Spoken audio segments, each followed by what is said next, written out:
Hello, welcome back. You're here at Pages and Portraits. If you got lost, welcome home. I don't know. Today we're going to be doing the Booktube Newbie Tag, in which I answer questions came up with by Brenda in 2014.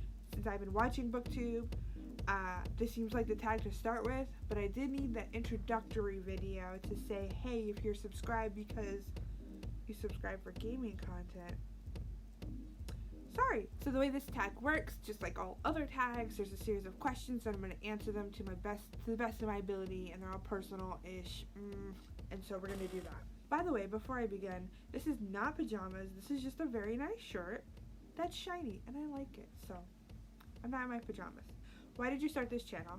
So, like I said in the other video, I started it to do like video game and art related content, and now I'm kind of switching it to book art related content, because let's be real, I play the same 5 games and I don't want to make gaming content. I specifically did towards books because I've had like a renaissance of reading, if you will, for the last 2 years. So I'm like, I feel like I could talk about books again and talk about more than 2 or 3 books. I was not wanting to at first because I thought like you had to be reading like the latest things, but I'm going to be talking about books that came out like when I was in junior high, when I was in high school, and I just read and they're awesome, or they're great, but like maybe they have some problematic things.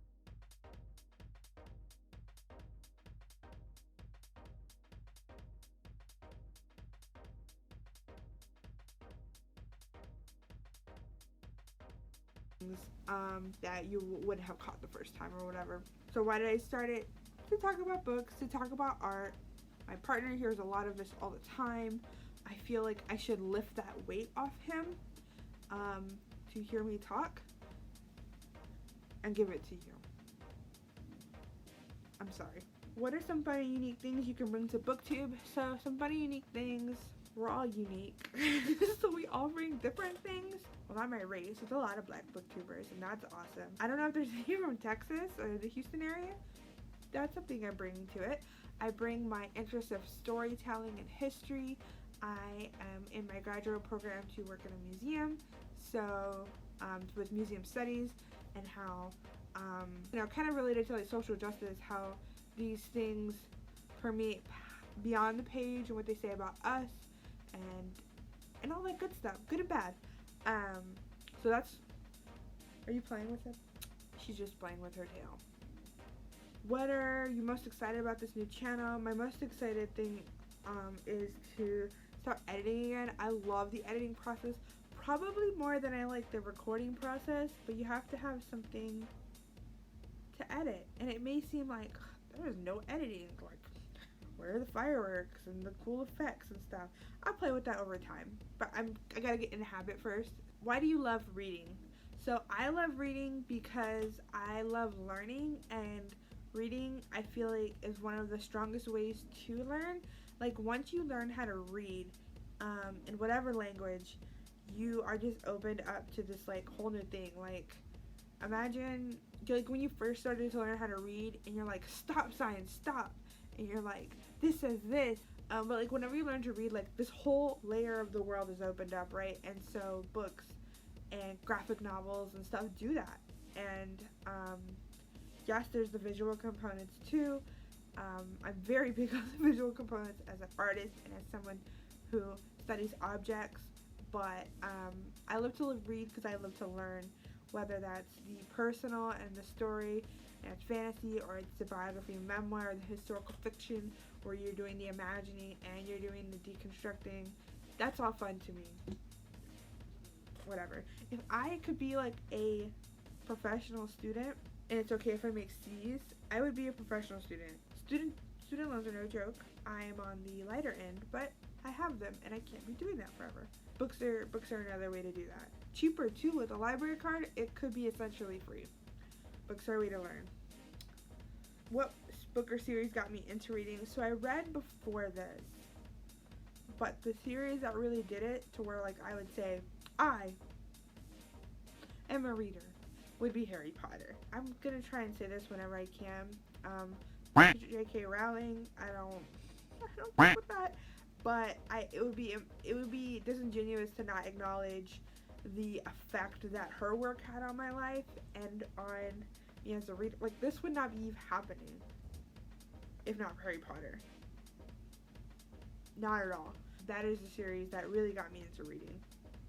So I'm gonna combine the next two questions because every time I've tried to record this, when it comes to the second question, it's just the other one.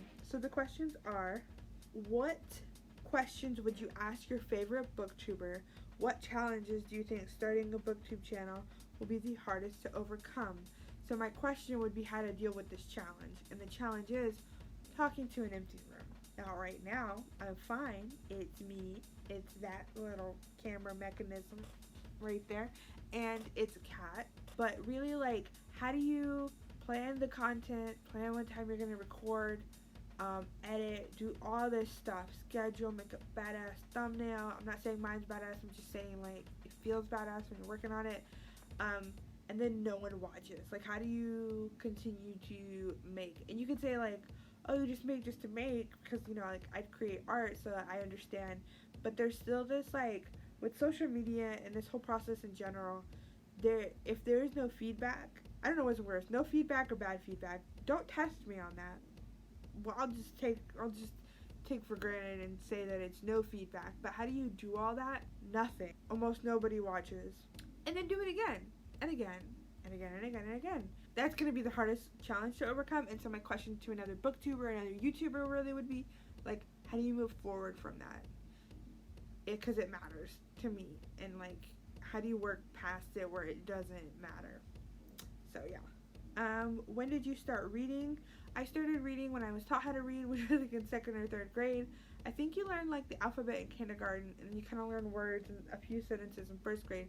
But I think when I started, like, going to the library and stuff, it's really, like, 2nd, 3rd grade, and then I found Harry Potter in 4th grade, and I read, I think they had up to, like, the 4th or 5th book at that time. Yeah, because the 6th book came out in 5th grade. So that's when I started reading, when Texas education system decided now is the time. And I did it, and I ran with it. Where do I read? So I listen to, like, I would say 60% audiobooks, so I read everywhere. Before coronavirus or COVID-19, I would read a lot in the car and then doing, like, dishes and stuff. Now, it's doing dishes and stuff and when I draw. So when I draw, I'm usually listening to an audiobook, and then when it comes to, like, reading, so that's really at any moment. I just move, so when I'm unpacking, I'll listen to a book. So that's literally every single room and outside. Beyond that, or when I'm reading, like, the ebook, not the audiobook, or physical book, or a comic book, or whatever, graphic novel, I often read in bed, or I read on the couch. That's really long-winded. Everywhere. I read when I shower.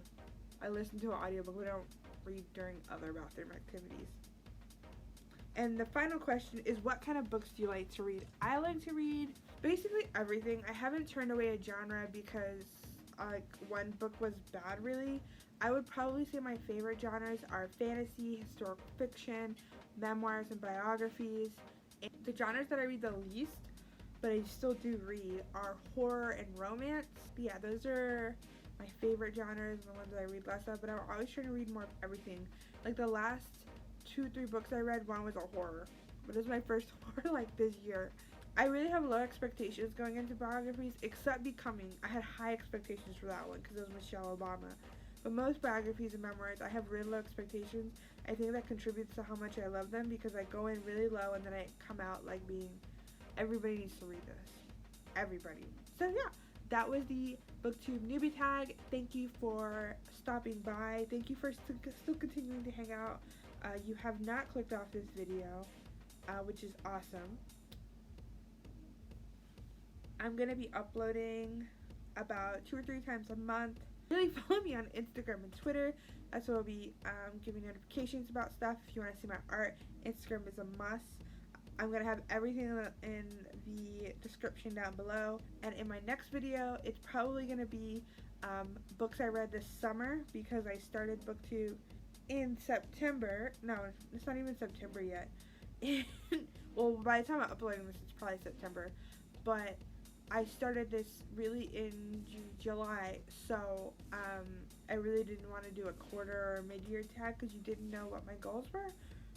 I'll be doing like an end of the year thing, but in the next week or two, I do want to do what I read this summer, because this is the most I've read in so long, and I have so many thoughts. I have so many books that I'm like, this is awesome. This is a waste of my time. This was not. This was ambitious, and you tried. Good job. You know, I have different thoughts about different books, and I do want to share them with somebody, and I have nobody that will tolerate me for that long, but you, obviously, you're this many minutes in, so yeah. See you later.